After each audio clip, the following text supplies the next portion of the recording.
On a cold December night in 1996, while most families were still basking in the warmth of holiday celebrations, an unimaginable tragedy was silently unfolding behind closed doors. Christmas lights still twinkled from the rooftops in Boulder, Colorado, and children's laughter echoed faintly in suburban neighborhoods, yet in one house on 15th Street, a secret so dark, so tragic was about to emerge, a secret that would shock the nation and capture the world's attention for decades to come. It was there, just hours after Christmas Day, that a young girl lost her life under the most mysterious circumstances. She was a star in her own right, a pageant princess, a radiant smile lighting up every stage she graced. Her name was JonBenét Ramsey, and in the wake of her death, a family and an entire community found themselves ensnared in a web of confusion, suspicion, and heartbreak. Who killed JonBenét? Why did it happen in the safety of her own home? And how did a seemingly perfect holiday transform into a lifelong nightmare for everyone involved? The Ramsey household. The Ramis were, by many accounts, the picture-perfect family. John Ramsey was a successful businessman. Patty Ramsey was a former pageant queen herself, vibrant and proud of her children's accomplishments. JonBenét, just 6 years old, had already won multiple beauty pageants. Her bright blonde hair and big blue eyes made her a beloved figure in local pageant circles. Her older brother Burke was a quiet presence in the household, content to play with his toys or a computer game, while his sister basked in the limelight.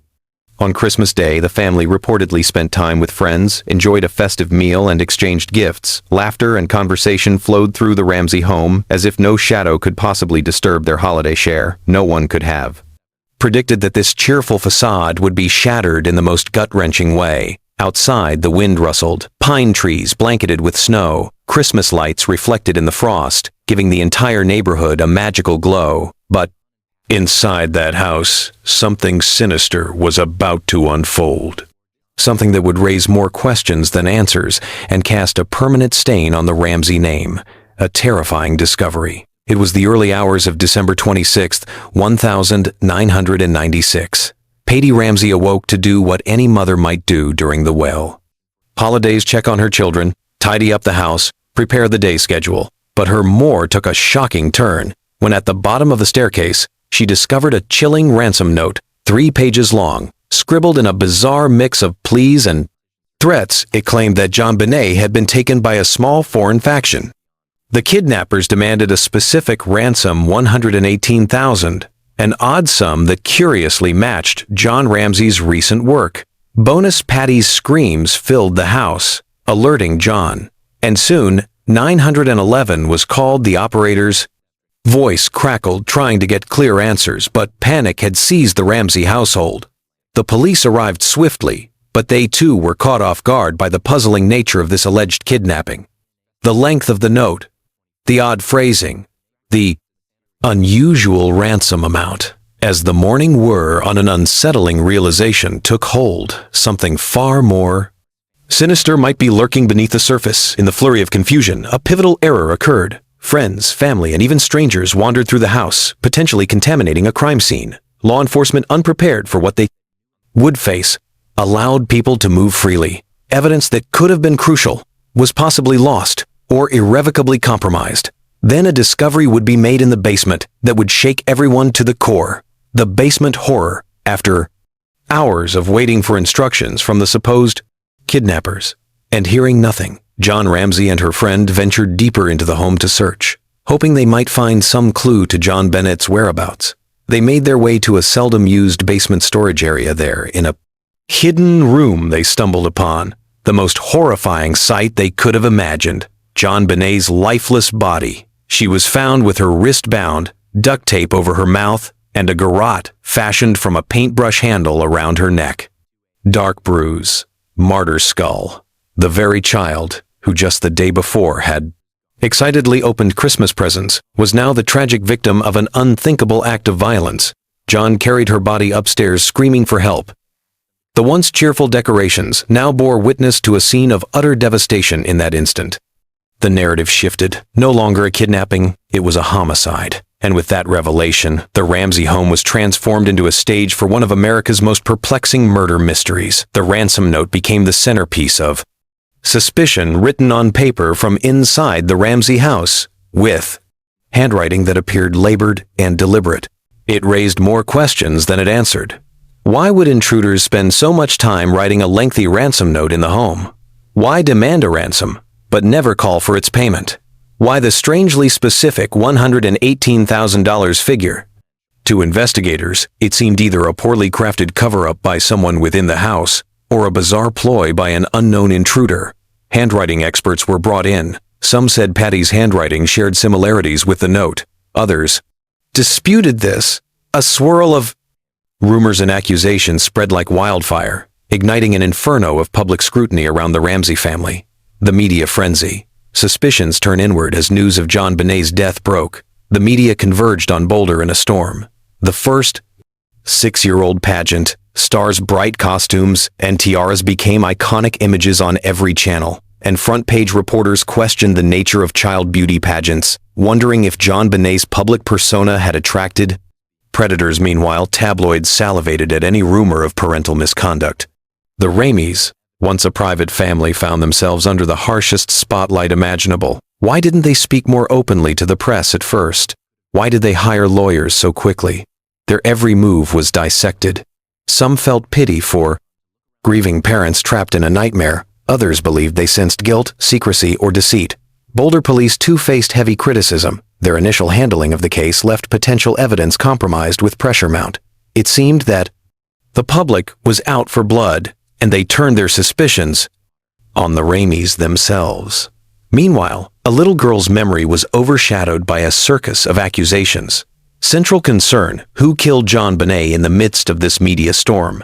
The question loomed: who killed JonBenét? Ramsey. The theories that swirled around the case were almost as numerous as the reporters covering it. Family involvement. Some believed Patty, in a fit of rage, accidentally killed JonBenét, then staged a kidnapping to cover it up. Others pointed fingers at JN, suggesting a twisted motive, a fringe group even. Accused Burke, theorizing sibling rivalry, gone too far, an idea that gained traction in tabloid gossip. Intruder theory. Another camp argued that an unknown predator broke into the Ramsey home that night. Someone with a twisted fascination for children or a grudge against John Ramsey. They pointed to an open basement window, footprints in the snow, and the possibility that the ransom note was a ruse to be a time stalker from pageants, given JonBenét's public appearances in child beauty contests. Some suspected a disturbed fan or predator fixated on her. This angle suggested the pageants made her a target, exposing her to potentially dangerous individuals. Through all the speculation, a single truth remained: a child's life was stolen in her own home. The gravity of that fact weighed heavily on the town of Boulder, leaving parents double-checking locks and children fearful of strangers. An unresolved investigation. The police and the Boulder County District Attorney's Office wrestled with the case for years. Grand juries convened to review evidence.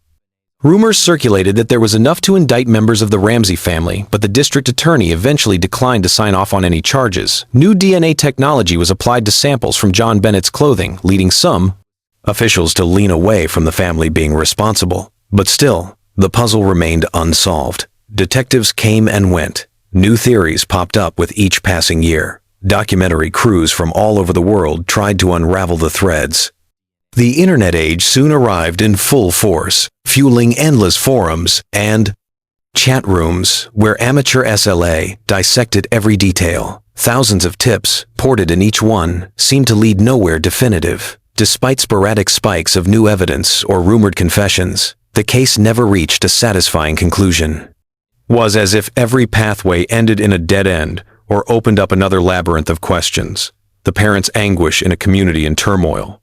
John and Patty Ramsey, under intense public scrutiny, moved away from Boulder. Patty, battling ovarian cancer, passed away in 2006, never knowing who truly took her daughter's life, or why so. Many fingers had pointed at her. John Ramsey, persistently maintaining the family's innocence, retreated into a life away from the relentless cameras in Boulder. The once serene college town. A sense of collective guilt lingered. How could Something so horrific happened in such a peaceful place. Homes in the neighborhood were remodeled or sold. Christmas celebrations carried a solemn undercurrent. The memory of JonBenét's final Christmas haunted the town street corners. That once hosted carolers now hosted news van. Whenever a new lead emerged for many, the image of JonBenét in her pageant attire, smiling brightly under stage lights, became the tragic emblem of innocence lost. Why does this case still haunt us? Even decades later, the JonBenét Ramsey case remains a cultural touchstone. Is it the stark contrast between the holiday cheer and the horror that followed? Is it the perplexity of a locked house mystery, reminiscent of a dark detective novel where everyone is a suspect? Or perhaps it's the haunting knowledge that a 6-year-old girl's killer might still walk free people?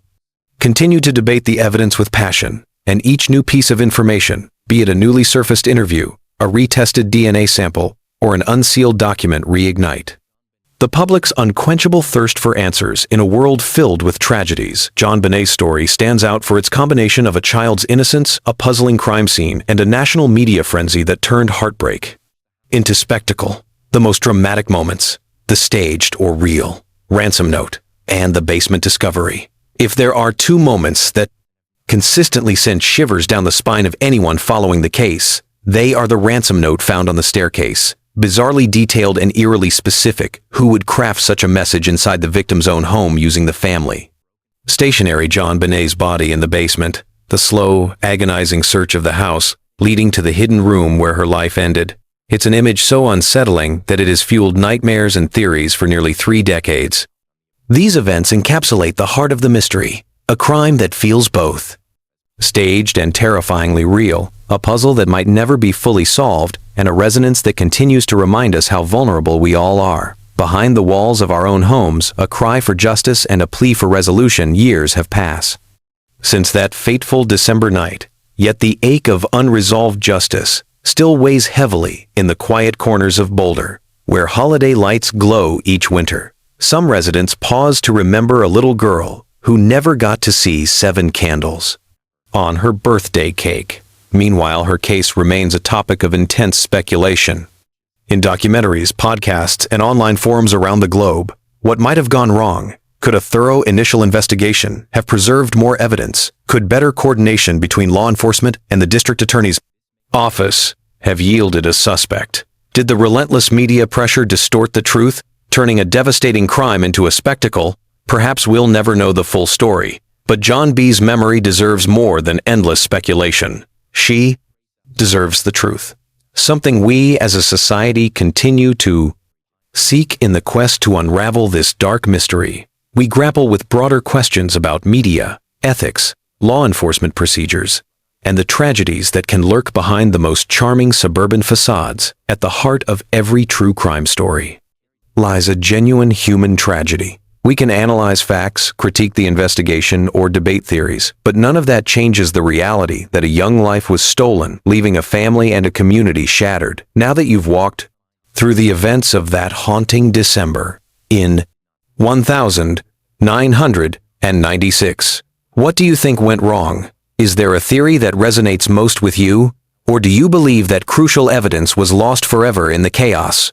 Drop a comment below with your thoughts, theories, or reflections. Do you think someone in the family was responsible, or do you lean toward the intruder theory? How did the media's involvement shape your perception of the case? What lessons can we learn about preserving evidence and avoiding public hysteria? JonBenét Ramsey's story continues to remind us of the fragility of life, the complexity of justice, and the deep pain that lingers when questions remain unanswered. Whether you're a parent, a sibling, or simply someone who believes in seeking the truth, her case resonates because it could have happened anywhere to anyone, and so we keep asking, we keep digging, and we keep hoping that someday the dark mystery of JonBenét Ramsey will finally see the light of resolution. Until then, her name stands as a poignant reminder that behind every headline, there is a child, a family, and a community longing for closure and peace.